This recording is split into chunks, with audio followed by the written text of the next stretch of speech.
This is what was thrown at police today, and I think Melbourne has had a gutful. I look on the social media streaming platforms of some of these issue-motivated groups that are saying police used excessive force. The fact was, these were being thrown at police. Bottles filled with shards of glass were being thrown at the police. Rotten fruit was being thrown at police. Bins were put on fire. Flags were on fire. And I think, really enough's enough. The disruption to Melbourne, to the general public who want to come into our fine city, the disruption to businesses, we really need to find an answer of what we do. These are people who come, they're not coming to protest. I heard the Chief Commissioner talk about protesters having compassion and care for others. This is certainly not what has been displayed today. People came to pick a fight with the police. The people that came to pick the fight with police were the issue-motivated groups on the left. I can tell you that the March for Australia group, they were peaceful, they were engaging, they listened to our instructions, they did what they were told, and they protested by example. The other group, and there were a number of issue-motivated groups known to us, we knew they were coming. We had to deploy hundreds of police. These hundreds of police, not only today, but the man hours and the weeks of planning, preparation, engagement with these people, and the impact on Victoria Police resources at a time when we should be having police on the front line looking at community safety, it appalls me really. And I'm being really strong, and I show you the rocks because I think the public need to see what the police are being targeted with. We deployed force against these people, and rightly so in my view. It was a force at the level nearly that we had at the Land Forces Defence expedition or exhibition earlier in the year. We had police injured. I have a sergeant, a female sergeant who went to hospital with a suspected broken hand because she was kicked at. I have a member with a nasty gash on his leg from Corio. We are drawing police resources from all around the state to police this protest activity in Victoria, in Melbourne, and it happens every week without fail. Now, there are people that legitimately come to protest, but there are people who don't. And I think the Chief Commissioner is reviewing our response to how we protest and what our model looks forward, because to me, and I'm a senior member of Victoria Police, I've been in this organisation 39 years, the impost and the impact it's having on the members working every weekend and on frontline community safety is massive. So I just ask you, it's not a small rock. We had our port members who come out with their riot gear and their shields. These rocks were cracking some of those shields today. So they're being thrown with force, they're being thrown with the view to harm our members. They come, they're cowards, they come in face coverings, they come in masks, they come with hoodies on, they hide behind each other. You can see them. Today they had the umbrellas up, they duck down behind the water-filled barriers, they duck down, they pull the rocks out of their bags and they throw them as hard as they can at the police. And it's got to stop. As Victoria Police, we will be there every time there's a protest. We have to be there. We have to be there to try and ensure community safety. We can't let these two groups come together. So yes, we need a significant footprint. I have no issue with them trying to come, stand at the State Library, stand at Parliament House, have their say, but to then walk around and march around the streets of Melbourne, disrupting, everybody who's trying to lawfully go about their business or visit this city, is not on, in my view. I'm open to questions. I'm very passionate about it today. Today was a bad day for Victoria Police. I think it was a bad day for Melbourne. We're trying to portray a city that is, that we want people to come and visit. We have enough problem with the crime crisis, and I'll call it a crisis because, we don't have enough police. Our police should be out on the street. They shouldn't be here today dealing with people who are trying to harm us and trying to, cause disruption to this great city.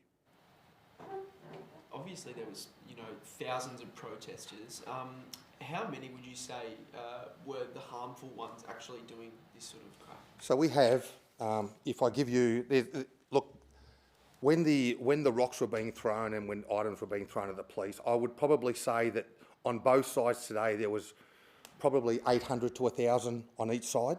The truth is there's probably 40 to 50 hardcore protesters today who were trying to harm the police out of that group. What concerns me though is they are standing with the larger group. The other group are not intervening, they're not telling them to stop. So in a way they're offering their support, which to me is unacceptable.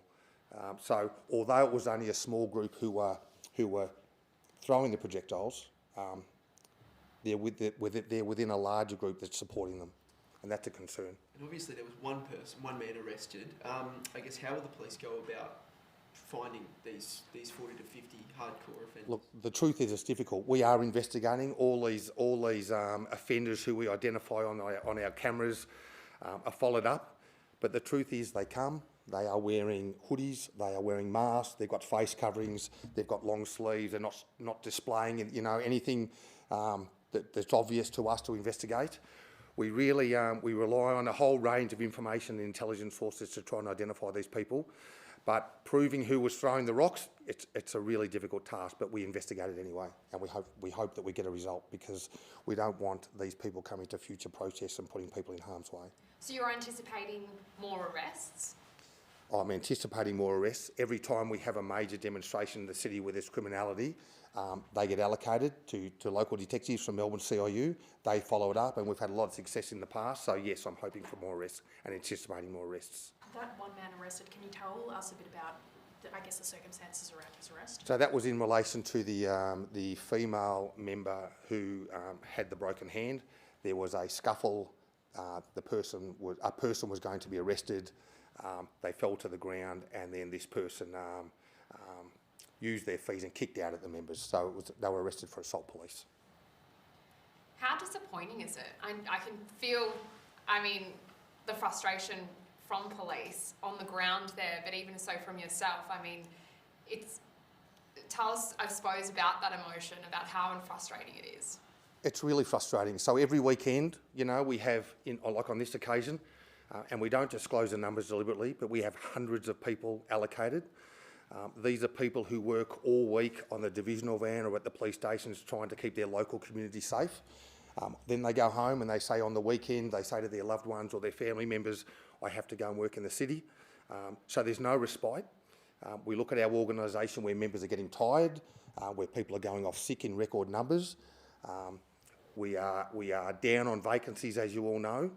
The impost on police at the individual level is huge because of these things. So yes, there's a frustration. We don't come to work to be assaulted. We don't come to work to get these rocks thrown at us. We come to work to try and make sure it's a safe environment for everybody, for the left, for the right, for everybody in between, and everybody in the city. And yet somehow we find ourselves the target of behaviour that is, simply unacceptable. And I have, if you look, the majority of police are frontline police, and they're wearing their uniform like I am, and they've got their vests on. They haven't got the shields, they haven't got the helmets, they haven't got the masks. This could kill someone. That's the bottom line. So we have to have our specialist resources at the front, trying to protect the police who are behind them. But I can see something, very serious happening, and it could happen at the drop of a hat. So I feel for the members. I feel for the community who are trying to go about their business in the city, and I'm hoping that there's some sort of change or some sort of resolution that the Chief Commissioner can talk to government about or talk to council about, and I'm hoping that there's a way forward that is different to the way we're policing now and the environment. We saw a really, bad flashpoint in the protest on Spring Street, sort of as police were controlling that left-wing side. You mentioned using sort of crowd force control, but can you just run us through what you used? There was flashbangs and pepper spray, that sort of. So I've got that here. So our public order response teams, they deployed 4 flashbangs. So they're like a little canister that we throw, it smokes, it makes a loud noise, and it's used to disperse crowds. We use 2 stinger balls. These are like a ball that gets rolled into a crowd that deploys rubber projectiles that sort of for the lower level of the body. Again, they hit you, they sting, they hurt, they bruise, but the idea is to disperse the crowd. There was one rubber bullet, for want of a better word, a 40mm baton round that was deployed, and there was 50 rounds of VKS pepper balls, so in a gas to disperse the crowd. If you look at some of the footage, you will see that the crowd today, the counter-protest group, the left side, for want of a better term, were right up in, next to the water barriers, and the abuse that the police cop, they don't come to work to cop that abuse. The members cop it every day, and they sit there and they take it and they display a disciplined approach. But when we start getting the rocks and when we start getting other items thrown at us, I think that we are very justified to use these type of mechanisms to reply. Yeah, I'm sorry, just going back to the 50 rounds, so was that like pepper spray, like 50 rounds? Yeah, so they're 50 different balls that have been shot. So pepper spray, they're balls that come out of a firearm, yeah, that's right. 50 pepper spray. Yes. What is the solution? I know we sometimes have heard discussions about permit systems when we're talking about protests. Would you be looking for something like that, or is there any other, solution that the police could put forward? So our new commissioner has considered the use of permits like they do interstate, and he is not a supporter of the permit. I think if it was a decision that I could influence, it would be, we've got no problem with people protesting and having their say. Like I said, like today, you can place yourself at Parliament House because you want to have your say. Lawful peaceful protest. What I have an issue with is that the marching through the city is where the disruption is. That's what causes all the angst. That causes, today the left-wing group were running up and down side streets. We were lucky we had barriers and police in place, but they were desperately trying to get to the March for Australia group, who was for a long time static at Parliament House. I think the answer is let them protest. You'll have to have a police presence there to keep the peace. But I think the marching through the city needs to stop, in my view. Is this the first time that riot police have used those flashbangs and stinger balls, or were they used previously? No, we have used them before. We used them quite heavily in the Land Forces exhibition there. We have them as an option now for every protest because we are seeing more aggressive behaviour from some of our issue-motivated groups and some of our protesters. Yeah, and are you aware, or is Victoria Police aware of any injuries that have stemmed from the use of those? No, so we've had no reports of any injuries reported to us. I'd imagine there'd be some protesters with some bruising and some soreness. I guess from my end, it's a bad day when we're using those things. It's a bad day for Victoria Police, it's a bad day for Melbourne, and it's a bad day for our community. We don't want to be in that position. But at the same time, I don't think the members should be target practice for people who want to hurt us. We are there, like I said, to try and keep the peace. And we come to work, we leave our families, we do our best. We are, between a rock and a hard place, for want of a better term. And we're there to, I guess, enable peaceful protests for everybody, but we seem to be the target more often than not. Does it look like they're being brought in? Well, it actually looks like, and they look like rocks that you might get on the railways. So between the tracks, it's that sort of bluestone rock. You could see from the vision that we were watching in the operation centre that the people who were very much covered up, they bring umbrellas, they put the umbrellas up, they had a banner, they were behind the water barriers, they were ducking down, they were reaching into their backpacks, and then that's where they were bringing the rocks out. So for some reason I'd like to throw things at us, but they were definitely brought to the protest. There was also, and I know that you said the March for Australia team group were relatively well behaved on this. Yeah, on this occasion, yes. On this occasion. There was some pretty vile racist things said over that side of the crowd. Is there any movement by police to kind of investigate that, and can you do anything about? So we have our racial vilification laws, which we do enforce. So if there are things that are said or things that come to the attention of the police who are there, that's another side that we would follow up and we would allocate to investigators. So we are certainly not tolerant of any of that sort of language, that rhetoric. And I say on this occasion they were good, but I'm aware of behaviours in the past. But in relation today, they were okay, touch wood. But we certainly have the same position regardless of the group and what side they're on. The laws are the laws, and we don't tolerate, I guess, anything in breach of those laws. and we try and be fair on both. But in relation to today, I've had no update on any action that's been taken against that particular group today. I know you mentioned that obviously they were very much covered up, but those people that are persons of interest, I'm going to say, will you guys be releasing images of those? Possibly. So we have a range of, they obviously wouldn't have got off the trains wearing that gear. So we investigate. If we come to a stalemate where we can't identify, it's very likely that we would publish the pictures and say, does anyone know this person who was here on this date? Yeah, but we run through our avenues of inquiry first. And I guess it's hard because they are hard in terms of their identity, but I mean, a lot of these people, we see them quite frequently at these protests. Yes. I mean, are these people that are well known to police? Some of them are, yes. Some of them are professional protesters who certainly don't come to protest, they come to fight. We have our different issued motivated groups, we have our different organisers, we see them there. Some of them we would, if we pull that mask off, we'd probably know them well, some we might not. But it's a matter of we do get the same people protesting every week with the same desire to cause disruption, to cause harm to the police, to cause disruption and harm to whatever the other side is saying. So yes, a lot of them are really well known to us. That man that was arrested, do you know how old he is? I thought it was 30-year-old. Well, it doesn't say 30-year-old female, but we'll confirm that. Okay. Thank you. And just in terms of total injuries for officers, do you have you said? So I had, like I mentioned, I had the two. I'm told there are another 3 people that were hit by rocks but not injured. We did have someone who had a cantaloupe thrown at them, and it hit them on the chest. So, but they're the only 2 members that have got injuries. Yeah. So 3 officers that were hit. Were hit by rocks, yeah, but they're not injured. Yeah. Police were using metal detectors on those counter-protests as they walked into State Library and started to gather before they marched. Was anything turned up? No, so there were no arrests and no turned up as a part of our Omni operation. We did have one of the wands stolen, so that got taken off, so someone's got a police wand somewhere.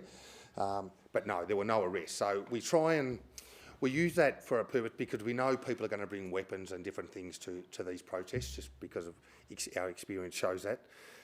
So we try and, when people are moving into the area, we try and, create a sense of presence to try and stop things from happening. But, it's a big city, you can come from all different avenues, so people get through. People have spotters out, all protesters have spotters out. They come, we knew there were people out early in the morning looking at where the water-filled barriers are and different things. So, they're ingenious, we try and be on the front foot, and yes, we have a lot of success, but people can always get through. I suppose just lastly, is there any a final message that you want to get out there? You've been incredibly strong here, but is there anything else that you, I suppose, want to say? Well, my message to those who are protesting is you are there because you are fighting for a cause of people who are impoverished or underprivileged or who are being harmed across different parts of the world. So I understand your desire to stand up for those people. If you're going to do that, act in a way that is compassionate, that is fair, that is amenable to all people, not just the people that you choose to side with. And to those of you who think that the police are there doing a disservice to your cause, we are not. We are there to try and help you peacefully protest. So to those people, I just say, maybe reconsider your actions when you come to protests and state what you need to state. Know that Victoria Police will be there to support you, to allow you to do that. And I think that's the way forward. We have a society that is very divided, very angry, and I think there needs to be some middle ground and some compassion for everyone in Melbourne, is what I think. Thank you so much. Thanks, Liam.